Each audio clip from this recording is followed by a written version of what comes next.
was in 1924 that there finally appeared the book which, all in all, had me in its power for 12 years. It takes place in the long ago, the old days. The days of the world before the Great War, in the beginning of which so much began which is scarcely left off beginning. When a certain crisis shattered its way through life and consciousness, left a deep chasm behind.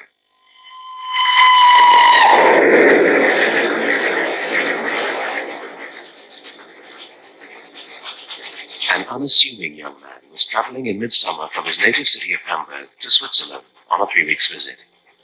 From Hamburg to Switzerland is a long journey, too long indeed for so brief a story. It crosses all sorts of country, goes uphill and down dale, descends from the platform of southern Germany to the shore of Lake Constance, until a magnificent succession of vistas opens before the awed eye of the solemn, phantasmagorical world of towering peaks.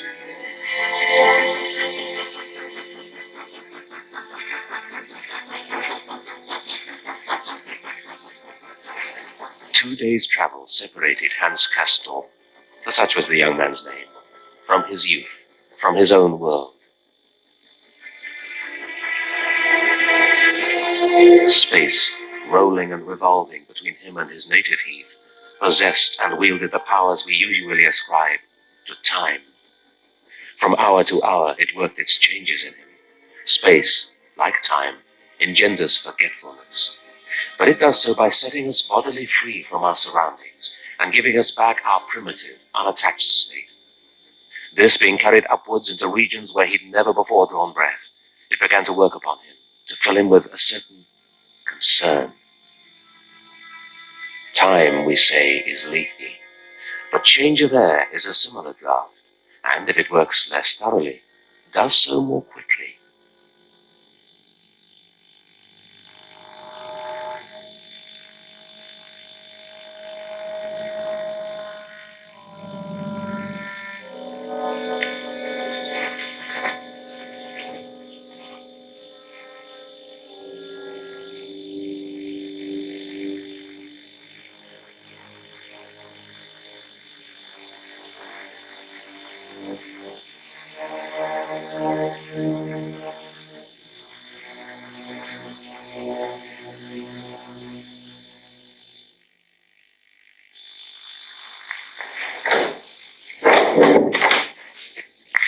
Good morning, everybody.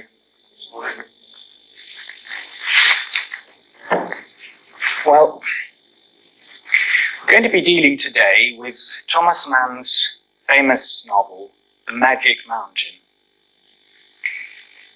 It's been called a monumental novel, and it is literally a monument to an era, a great epoch of German and European history. Thomas Mann began it as a small novella, but it gradually grew into an investigation of themes which were to obsess Thomas Mann throughout his life. Now, Thomas Mann chose to set the novel deliberately in a Swiss sanatorium. And the idea behind that was that he would be able to look at a cast of characters who were every day having to confront the idea of death, and who were therefore forced to look at their own lives and the meaning of their own lives. And in doing so, he was able to weave themes which deeply concerned him.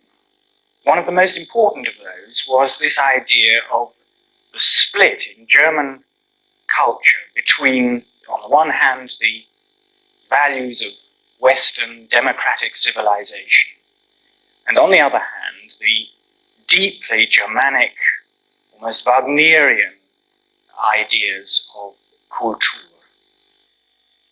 By the time Thomas Mann came to write The Magic Mountain, he was already a successful novelist. He was born into a wealthy family in Lübeck, northern Germany, in 1875, and made his name with Buddenbrooks, a largely traditional kind of German novel. It's the story of the decline over 3 generations of a merchant family very close to his own childhood experience. Its world is the complacent one of German life at the end of the last century, when industrious burgher values had brought prosperity and stability to the nation. A largely comfortable world, in which man lived a comfortable life as a noted writer.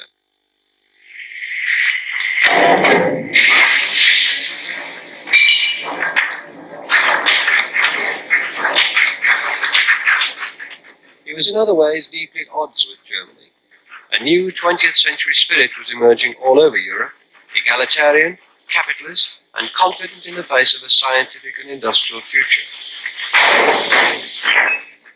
Man was deeply conservative, and the new mood was one he found hard to endorse. As an artist, he aligned himself with an older sense of his nation, to the romantic spirit of Goethe, Nietzsche, and Wagner. He began The Magic Mountain in the apparent calm of the pre-war years. In the year 1912, over a generation ago now, my wife was suffering from a lung complaint, fortunately not a very serious one, but it was necessary for her to spend 6 months at a high altitude in a sanatorium in Switzerland. But in May, I visited my wife for some weeks. Now, there is a chapter in The Magic Mountain entitled Arrival.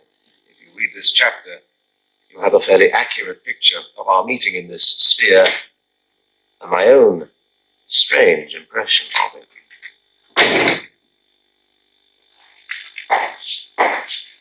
You had a pleasant journey hither, I hope. Do you already know your fate? I mean, has the mournful ceremony of the first examination taken place? Not at all. Not really. You're under a misapprehension, Herr. Herr Setembrini. Herr Setembrini. I beg your pardon. And no, you are mistaken. Really, I am not ill. I have come on a visit for a few weeks, and shall take advantage of the opportunity to get a good rest. Well, you don't say. Then you are not one of us. You are a guest here, like Odysseus in the kingdom of the shades. You are bold indeed, thus to descend into these depths peopled by the vacant and the dead. Descend, Herr Setembrini. But I have climbed up some 5,000 feet to get here. That was only seeming. Upon my honor, it was an illusion. And how have you spent your day, the first of your sojourn in this gay resort? Thanks very much. Well, quite according to the rules. Prevailing horizontal, as I hear you prefer to call it. Well, you find it amusing, this manner of existence. Amusing or dull? Whichever you like. At all events, I haven't been bored. It seems as though I've been here a long time instead of just a single day. As if I got older and wiser since I came. Wiser, too. You will permit me to ask how old you are? In my 24th year. I'll soon be 24. I beg your pardon, but I'm very tired. You're in your 24th year, you say? Permit me to make a suggestion. Since your stay with us does not appear to be conducive, since you don't feel comfortable either physically or, unless I err, mentally, how would it be if you were to renounce the prospect of growing old on this spot? In short, what if you were to pack tonight and be up and away with the first suitable train?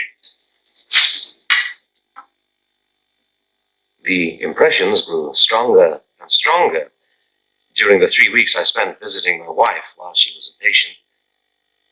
They are the same 3 weeks Hans Castorp originally meant to spend, though of course for him they became the 7 fairy tale years of his enchanted stay. I may say that they threatened to do the same for me.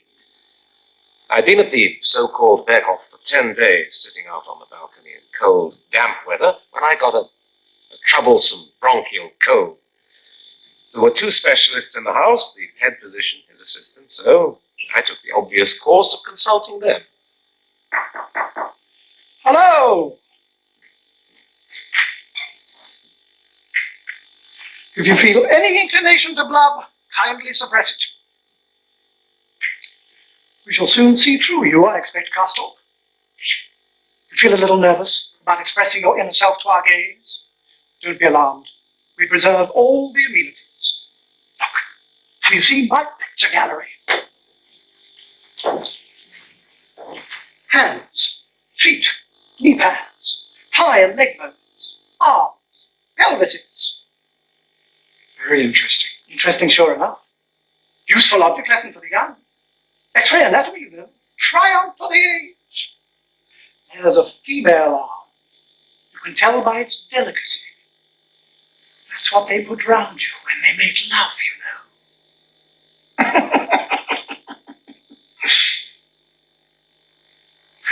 Take off your shirt. Come over here. Don't pretend you're too tired. You get a free copy, Castor. Then you can project the secrets of your bosom on the wall for your children and grandchildren to see. Put your arms about. Embrace the ball. Pretend it's something else if you like. Press your breast against it, as though it filled you with rapture. Like that. Hold it. Clear picture. Breathe deeper. Good. I'm looking at your heart. From the doctor's half utterances, his broken phrases and bursts of scolding, the young man gathered that what he saw corresponded to his expectations. Keep reading. He was so kind as to permit the patient, at his request, to look at his own hand through the screen. He gazed at this familiar part of his body, and for the first time in his life he understood that he would die. And at the thought there came over his face the expression it usually wore when he listened to music, a little dull, sleepy, and pious, his mouth half open, his head inclined toward the shoulder. Spooky, eh? There is something distinctly spooky about it. I'll let you know the results soon. Next delinquent.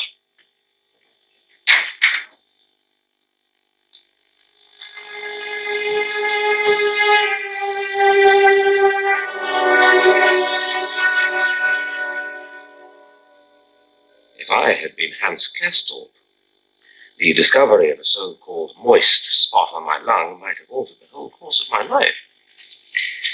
The physician assured me that I should be acting wisely, to remain there for 6 months and to take the cure. If I'd followed his advice, who knows, I might be there still. But I wrote The Magic Mountain instead. I conceived it as a humorous satire. The atmosphere was to be that strange mixture of death and lightheadedness, which I'd found in the sanatorium.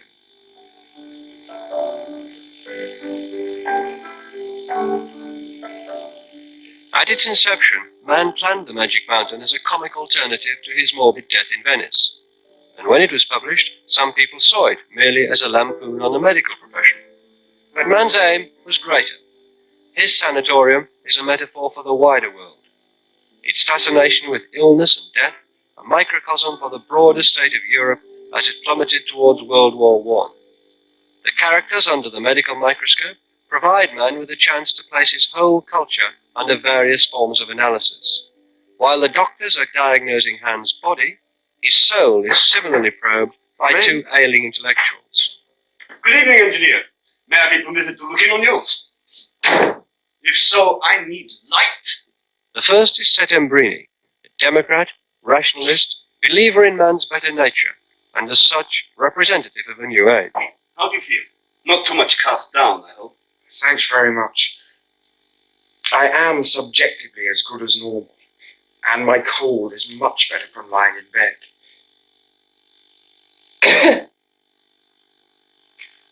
Oh, but my temperature is still not what it should be.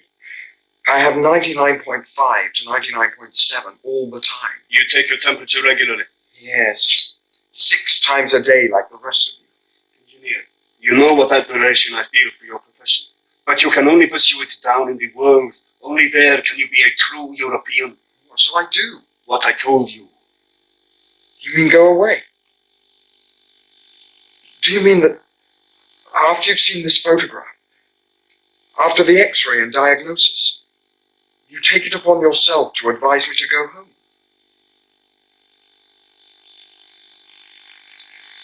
Do you know what I mean by being lost to life? I know it. I see it here every day. 6 months at most after they get here, these young people, and they are mostly young who come, have lost every idea they had except flirtation and temperature. Yes, engineer, I take it upon myself. The spirit must protest in pride and anguish against the dictates of the wretched body. What have you against the body? You're a humanist, are you not? What can you have to say against the body? Yes, certainly I'm a humanist. I affirm honor and love the body as I do form, beauty, freedom, the enjoyment of life. Yet within the antithesis of body and mind, the body is the evil, devilish principle, for the body is nature, and nature, within the sphere, I repeat, of her antagonism to the mind and to reason, is evil, mystical and evil. Have you heard of the Lisbon earthquake, engineer? An earthquake? Oh, no, I see no newspapers up here. I have in mind the one that visited Lisbon in 1755. Pardon? Well, Voltaire was outraged by it. Outraged? How do you mean? He rebelled. He declined to accept that brutal fact. His spirit refused to abdicate before it. He protested in the name of reason and the intellect against that scandalous dereliction of nature to which was sacrificed thousands of human lives. His attitude was that of a worthy descendant of those old Gauls who shot their arrows against the heavens. There, engineer, you have the hostility the intellect feels against nature.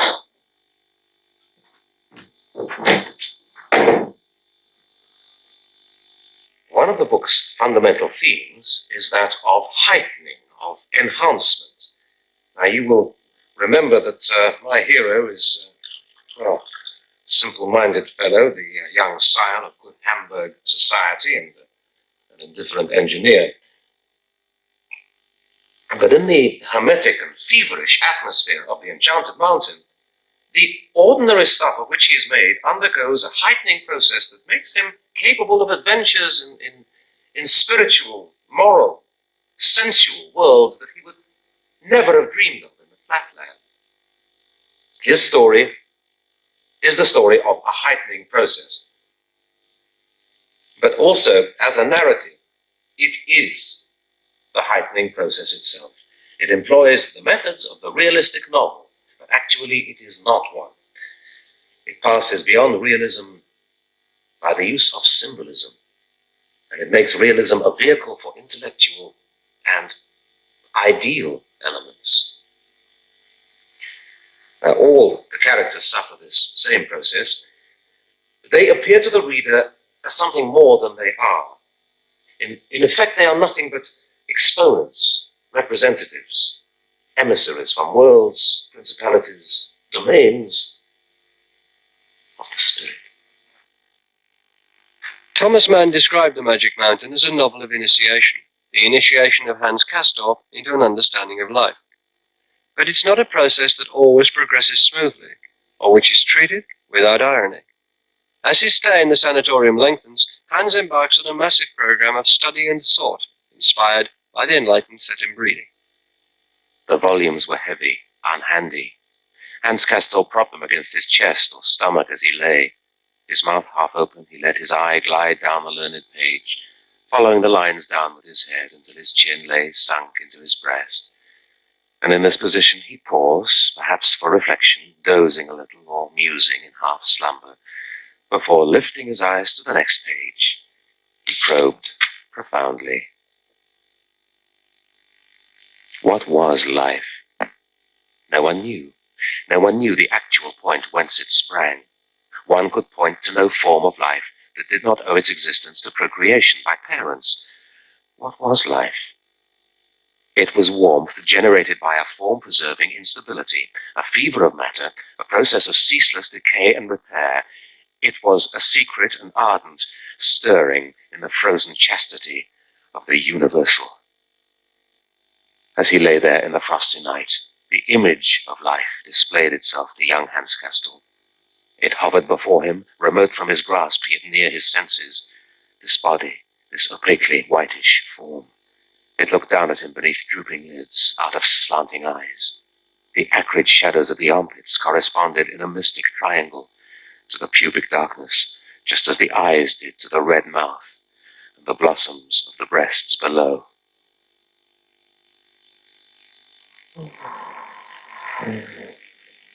Hans Castorp understood that this body, in the mysterious symmetry of its blood-nourished structure, was a living unit of a very high order indeed. The books lay piled upon the table. That one which he had latest read rested upon Hans Castorp's stomach and oppressed his breath. He beheld the image of life in flower. She lifted her hands from behind her head. She opened her arms. These arms were of unspeakable sweetness. She leaned above him. Something warm and tender grasped him round the neck, and upon his lips he felt the moist clinging of her kiss.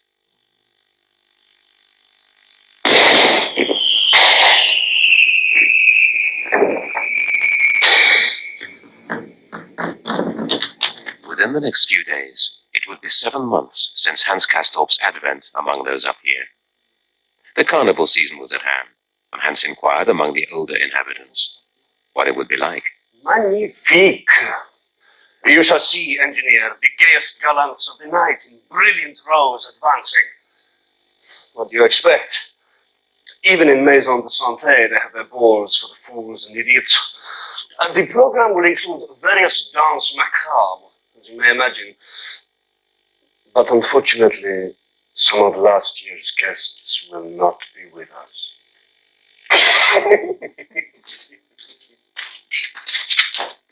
And so it fell out.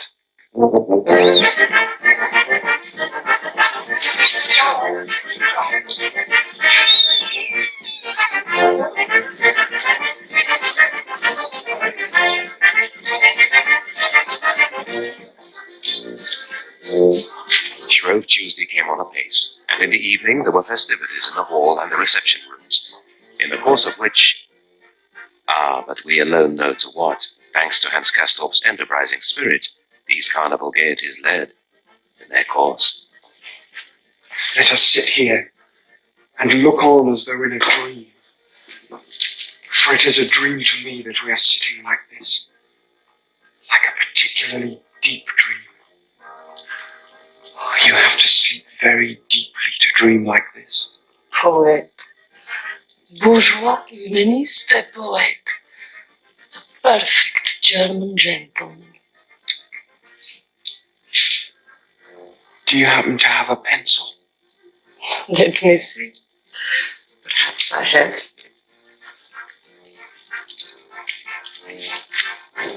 Voilà. Poor thing.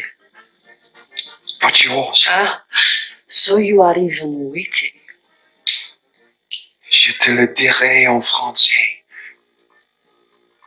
What I have been thinking.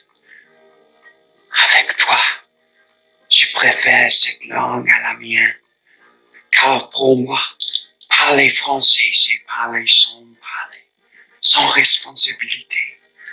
Ou comme nous parlons en rêve. Tu m'as rencontré à l'atelier de photographie intime, dans l'antichambre. Tu te souviens? Je me souviens un peu. Donc ce jour-là, Eireann a fait ton portrait transparent. Mais oui. Mon Dieu, elle a tout sur toi? Non, je l'ai dans ma chambre. J'aimerais beaucoup mieux voir ton portrait intérieur, qui est enfermé dans ta chambre. Cela t'intéresse? Écoute, je veux t'expliquer une chose.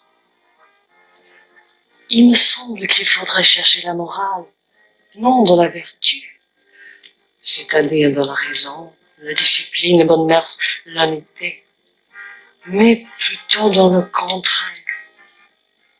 Je veux dire dans le péché, en s'abandonnant au danger, ce qui est nuisible et ce qui nous consume.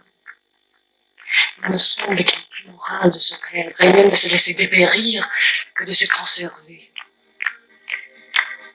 Les grands moralistes n'étaient point des vertueux, mais des aventuriers de la mal. Tout ça doit te déplaire beaucoup, n'est-ce pas? Je t'aime. Je t'ai aimé de tout temps. Petit bourgeois. Joli bourgeois à la petite tache humide. Est-ce vrai que tu m'aimes tant? Oh, l'amour, le corps, l'amour et la mort. C'est toi, un enfant quand. On regarde la symétrie merveilleuse de l'édifice humain. Tu es en effet un galant. Je vais partir. Demain, après dîner. Adieu mon prince carnaval.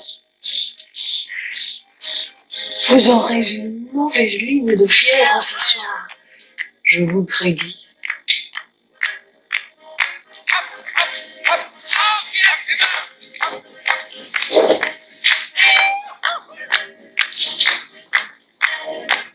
N'oubliez pas de me rendre mon cri.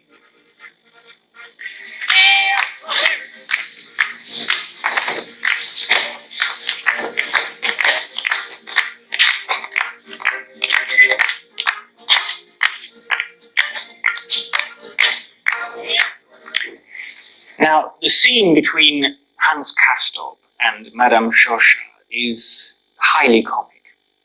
Up till now, we've seen Hans Castorp very much as the innocent, earnest, serious, typical young German from the lowlands, anxious to learn about life.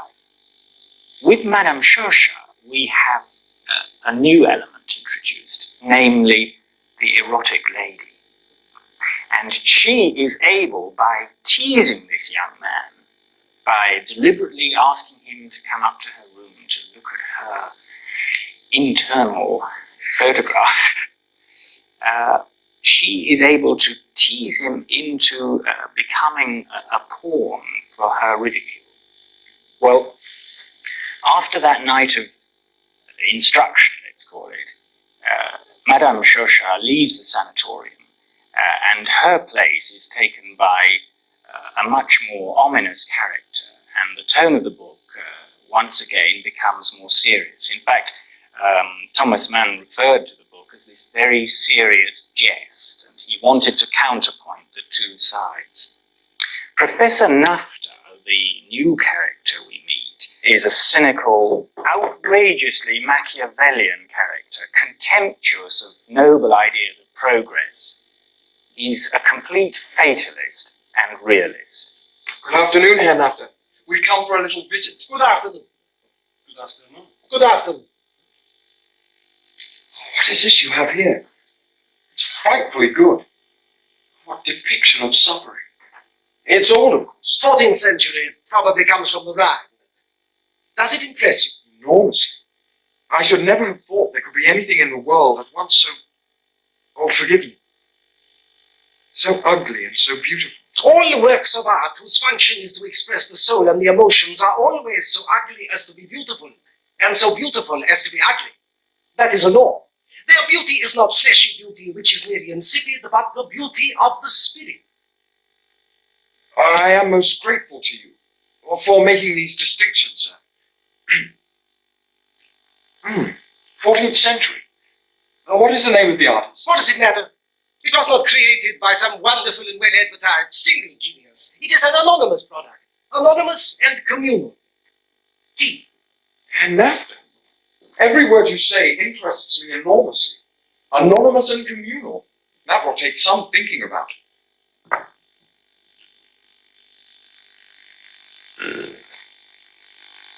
In part, the opposition between Settembrini and Nafta reflects Mann's own relationship with his brother Heinrich.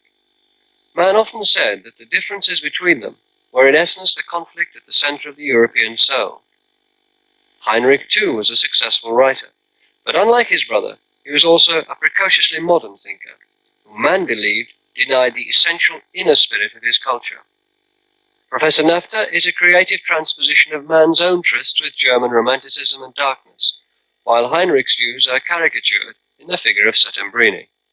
The degradation of humanity is precisely synchronous with the growth of the bourgeois spirit.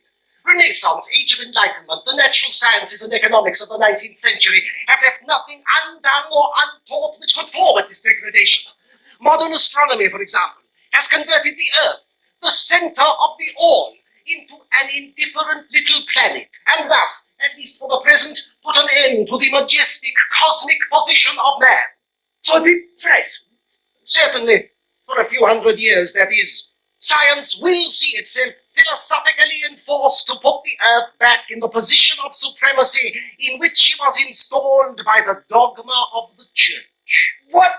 Science philosophically enforced?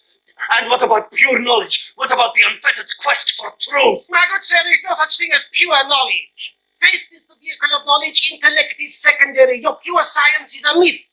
The great schoolmen of the 12th and 13th centuries agreed that what is false in theology cannot be true in philosophy. But this a cultural conception which refuses to recognize that what is philosophically false cannot be scientifically true is not worthy of the name. The accusation of the Holy Office against Galileo stated that his thesis was philosophically absurd.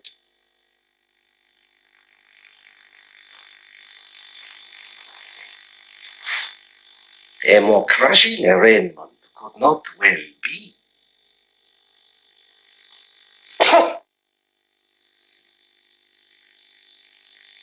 The arguments separating Settembrini and Nafta became, in the novel, a symbol for those arguments dividing intellectual life in Germany and, in fact, in Europe at that moment before the First World War.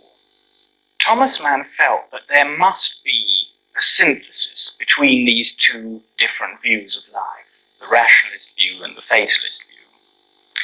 And he looked for it in one of the most powerful figures of 19th century German culture, Wagner and Nietzsche.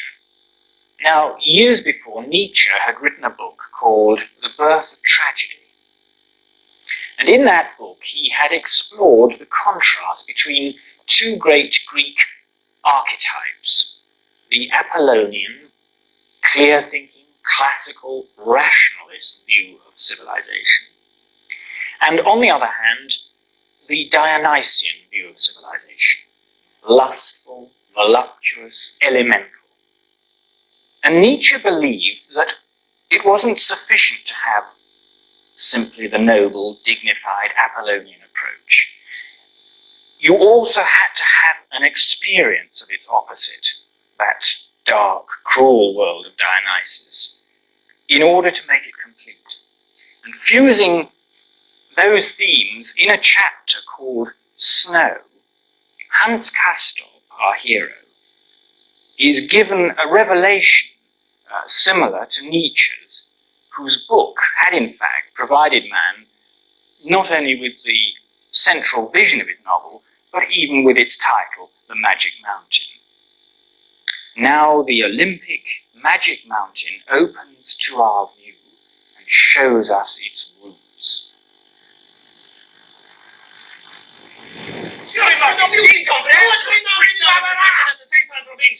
Either the experience of death is the last experience of life, or else it must be a book of pure instinct. This is very human indeed.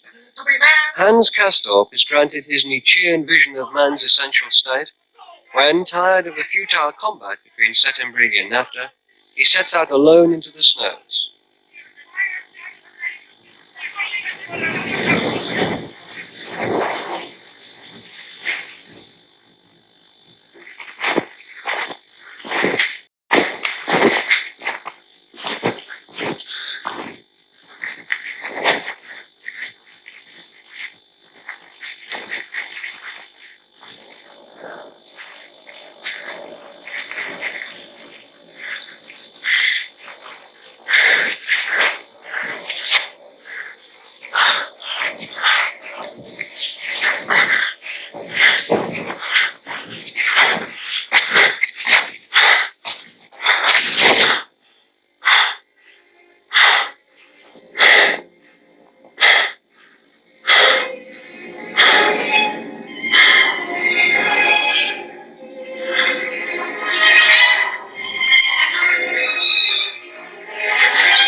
Such a scene Hans Castorp had never beheld.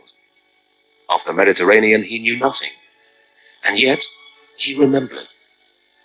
It is not of our single souls we dream, he thought. We dream anonymously and communally. His whole heart opened in responsive love to the scene.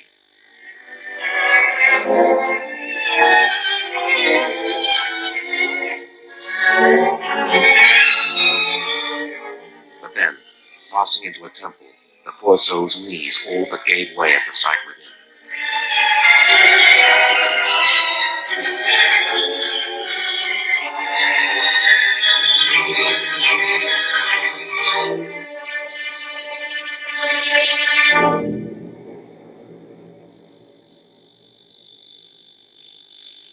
He tried desperately to escape and found himself with the sound of that dreadful brawling still in his ears, lying in the snow.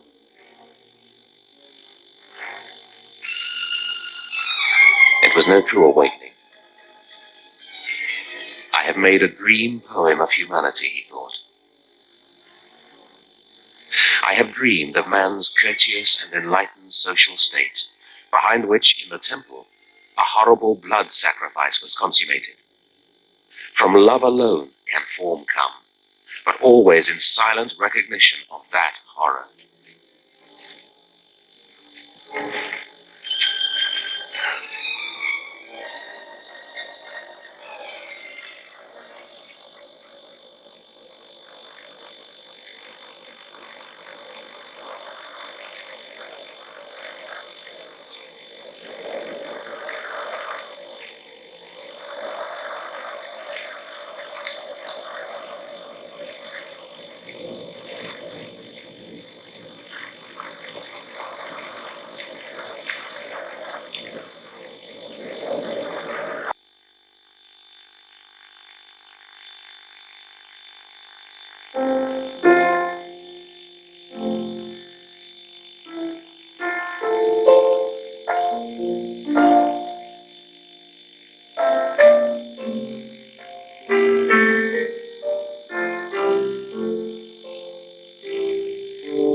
To say, narrate time itself for its own sake.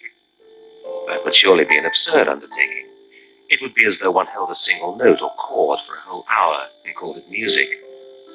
For narration resembles music in this, that it fills up the time. For time is the medium of narration, as it is the medium of life.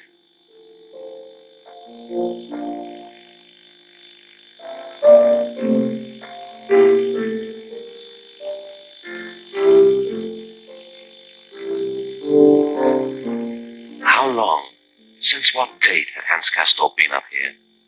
How much mental time had he spent in the House Berghof?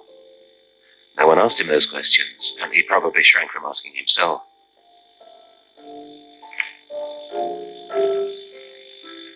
He would sit sometimes with his watch open in his hand, looking at the little second hand, taking its busy ticking course round its own small circle.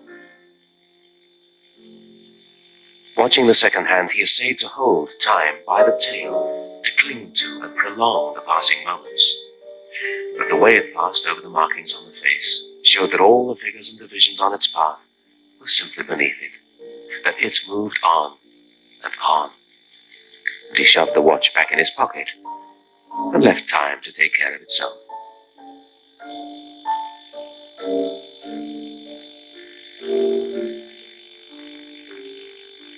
One of the chief themes of The Magic Mountain is the mystery of time. It is, in a double sense, a time romance. First, in a historical sense, in that it seeks to present the inner significance of an epoch, the pre-war period of European history.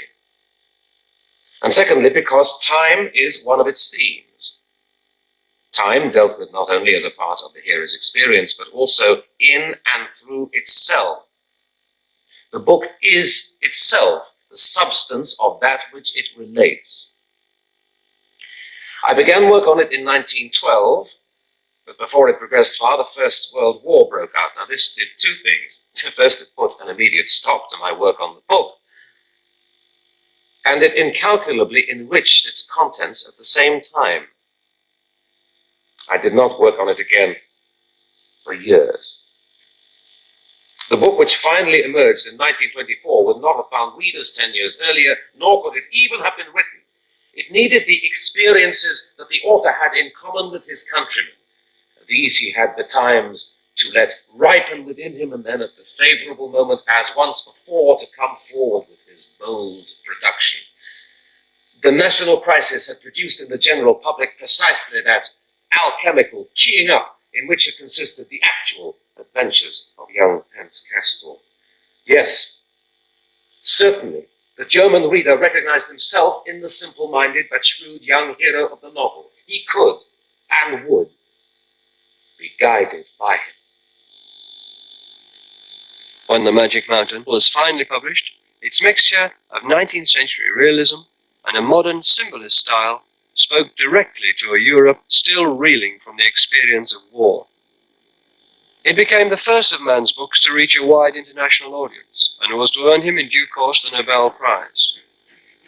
More than any other novel of its time, it seemed to probe the origins of the Great War, and to capture the bleak and lowering post-war mood. Although the book's philosophical climax happens in the chapter called Snow, Mann was unwilling to leave it at that, and the second half of the book is more directly concerned with the approach of war. After the failure of the historical tensions represented by NAFTA and Settembrini to find any kind of reconciliation, their central role is supplanted by a new anti-intellectual presence, that of the charismatic Peter Pieperkorn. Mynheer Pieperkorn, an elderly Dutchman, spent some time at the house Pieperkorn. Ha! Oh, my dears, how are we? He was a colonial Dutchman from Java. His slightly faded nationality is scarcely sufficient grounds for introducing him at this late stage into our story, but the reader need not fear that in him another occasion for pedagogic strife has arrived on the scene, though Mynheer Pieperkorn was a quite different man, as we shall see. Yes. Now, no. This is... There are... He was an odd man, and of great personal weight, though incoherent. The population of the sanatorium were enthusiastic over him. Most were soon absorbed by his personality, spellbound by the pallid eye, by the brow's mighty folds, by the compulsion of the gestures his hands performed, and never for one moment were they conscious of any lack in his incoherent, rhapsodic remarks. Lord, what a stupid old man we have here, engineer. What is it you see in him? I am at a loss. You find it stupid, Herr Settembrini. And I admit it is unclear, which in your eyes is even worse. While there are many kinds of stupidity, and cleverness is one of the worst, I am speaking of the mystery of the personality.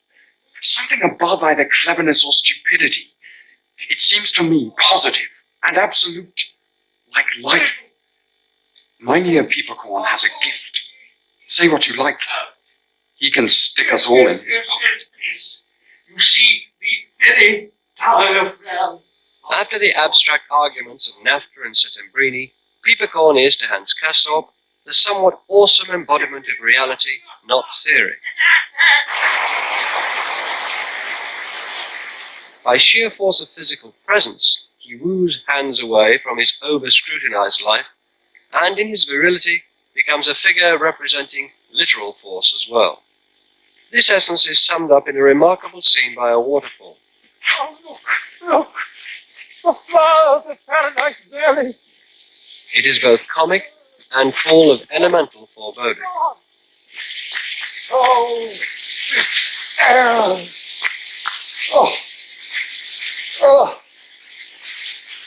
Oh, this air! This characteristic thawing air! It's somewhat innovating breath, full of promises, memories of spring.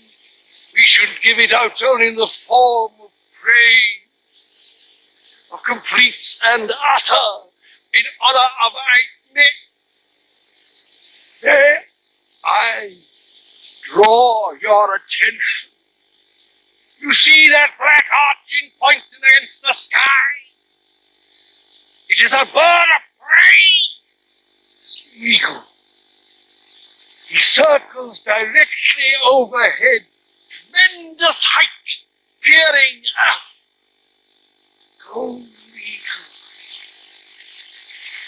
A bird of June. He has feathered gaiters, a beak of iron, talons of enormous strength. Why are you circling, spying on us? Strike! Strike downward with your iron beak into the head and eyes. Tear out the belly the creature God gives you. Splendid! Bury your talons in its entrails. Make your beak drip with blood. Peppercorn ushers the magic mountain towards its tragic denouement. For the characters in the sanatorium are, like the people of Europe in 1914, doomed. His disturbing influence signals an end to the interplay of contrasting ideas, and the romantic, elemental Peppercorn is himself the first to fall. Immediately after the scene by the waterfall, he commits suicide, introducing a note of frenetic disorder into the sanatorium. One by one, the options represented by the various characters are closed, and with them, Europe's hopes of avoiding war. The quarrel between Nafta and Settembrini reaches its climax, and this time leads to another death. I was pleased to say, am pleased to say, that I am resolved to prevent you from continuing to molest a defenseless youth with your equivocations. I invite you, sir, to take heed of your words.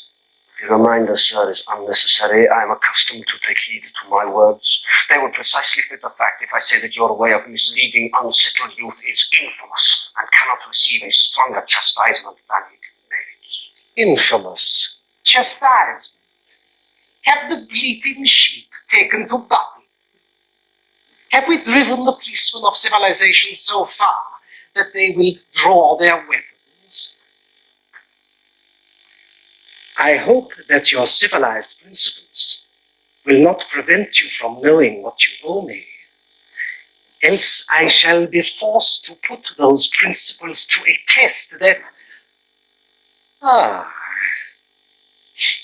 I see that will not be necessary. I am in your way. You are in mine. Good. We will transfer the settlement of our differences to a suitable place. You will hear from me. And you will find a hearing, sir. He challenged you. Undoubtedly. Shall you take it up? Can you ask? Theoretically, I disapprove of the duel. In practice, however, it is another matter. There are situations where quarrels that... In short, I am at the man's service. Gentlemen, I am convinced. You will develop your convictions another time. The weapons, if you please. We will begin.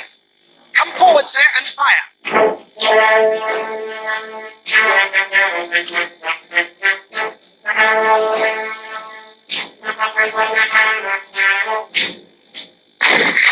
fired in the air. I fired where it pleased me to fire. You will fire again. I have no such intention. It is your turn. Coward!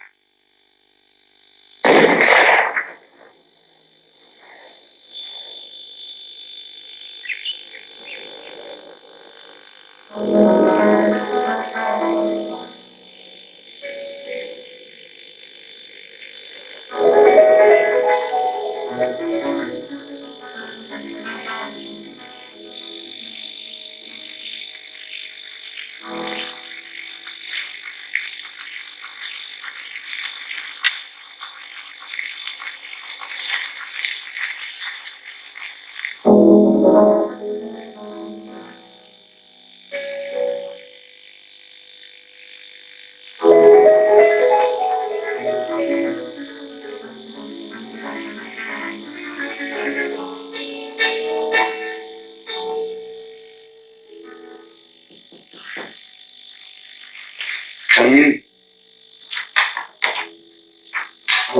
Good evening, Herr Sutherland. Good evening, engineer. How are you feeling? Long ago, it had been Herr Settembrini who brought sudden illumination into the room, sat down beside the horizontal Hans, and sought to influence him upon matters of life and death. The world situation puzzles me. But now, it was the pupil, who, seated at the bedside of the humanist, kept him company and listened to his utterances upon the state of Europe. For in those days, Settembrini was seldom on his legs. His voice was weak, but he spoke beautifully still. His words came softly as though on the wings of a dove. Yet when he came to speak of the unification and universal well-being of the liberated peoples, there mingled a sound as of the rushing pinions of eagles. For Herr Settembrini was a humanitarian, but when humanity united itself in support of a triumphant and domineering world civilization, there was some doubt whether he would hold back from the shedding of blood. It seemed the prevailing temper more and more held sway in his mind. The boldness of the eagle was gradually outbidding the mildness of the dove. Diplomatic collaboration between my own country and Austria I should regard as wholly dishonorable.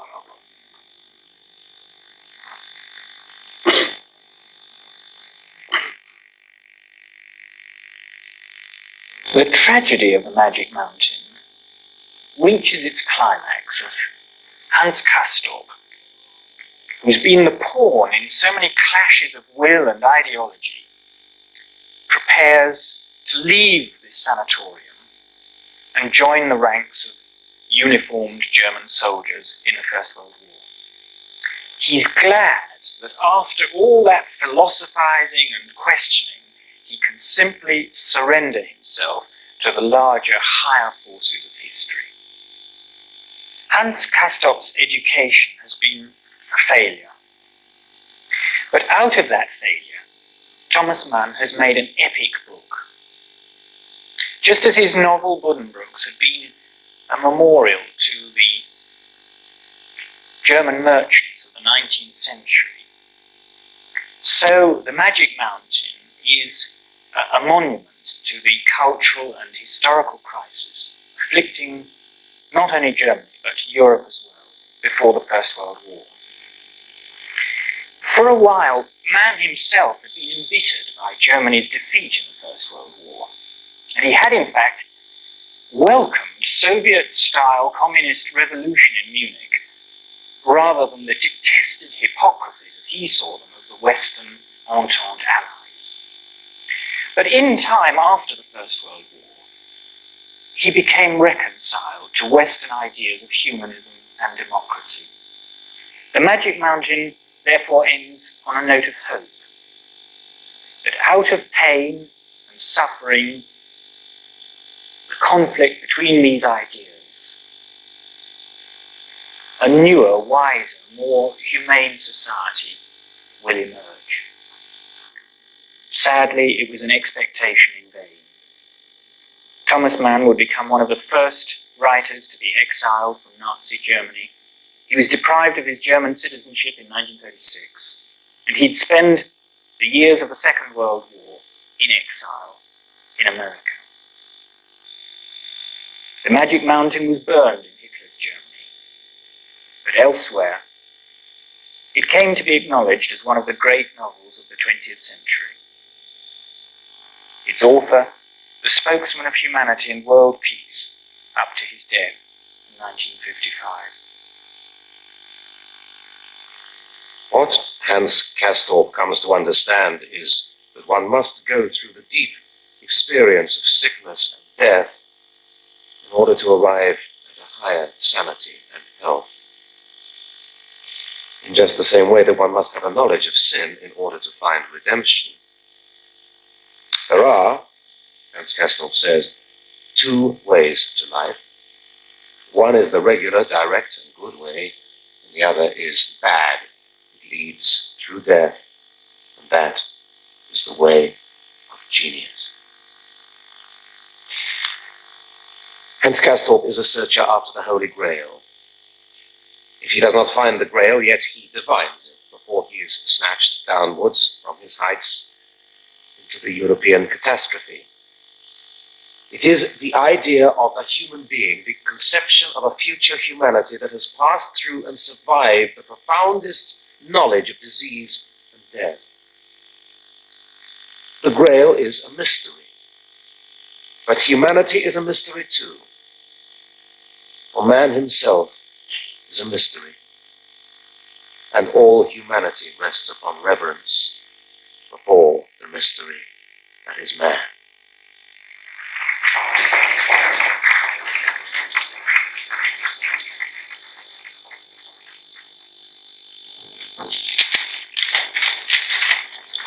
During those days, the nerves of Europe were on the rack. The newspapers, with their wild, chaotic contents, pressed up out of the depths to his very balcony. Yet our hero felt himself released.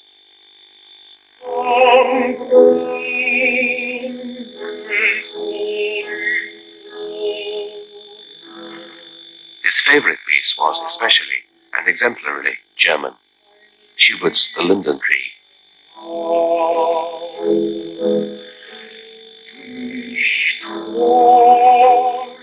The song meant a whole world, a world he loved. What was the world behind the song, which the motions of his conscience made to seem a world of forbidden love? It was death. Behind so lovely a song stood death.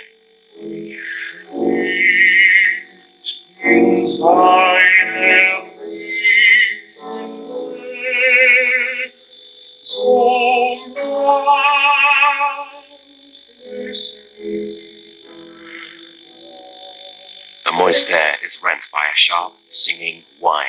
East, west. It is the flat land. It is the war. They must get through those 3,000 ardent youths. They must reinforce with their bayonets the attack on the burning villages, the trenches in front of the line of hills. They fling themselves down before the projectiles that come howling on. Then they leap up again and hurry forward. They exult in their young, breaking voices as they run, to discover themselves still unhit. Or they are hit. They fall, fighting the air with their arms.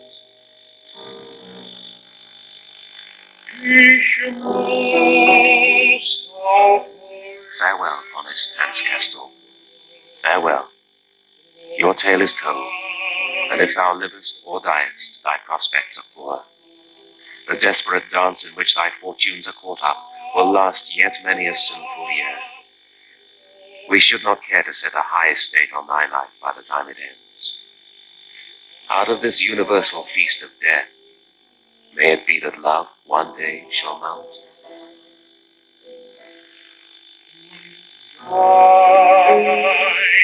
It's my love,